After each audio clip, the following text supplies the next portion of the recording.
તો આ દુર્ભાગ્યવશ દુર્ઘટનામાં 265 લોકોના મૃત્યુ થયા છે, પરંતુ હજુ પણ મૃતદેહોની શોધખોળ ચાલી રહી છે।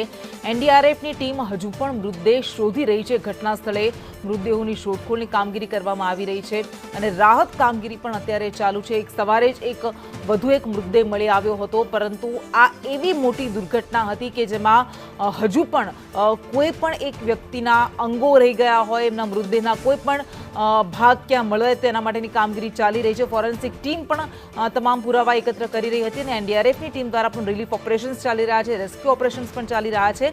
જોકે હવે આ ઘટના સ્થળે પહોંચીને તેઓ મૃતદેહની શોધખોળ પણ કરી રહ્યા છે।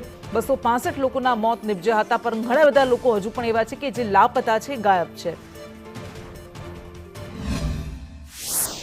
દટાયા છે કે નહીં તેને લઈને રેસ્ક્યુ ઓપરેશન જે કરવામાં આવ્યું હતું, મૃતદેહો બહાર કાઢવામાં આવ્યા હતા।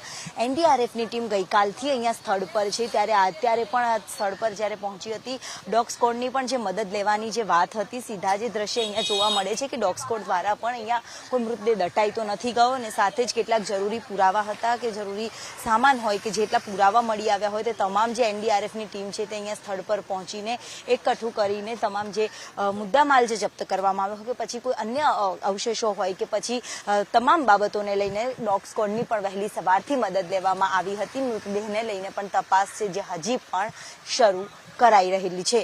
કેમેરામેન સંદીપ રાઠોડ સાથે દિવ્યા ચૌહાણ, સંદેશ ન્યૂઝ, અમદાવાદ।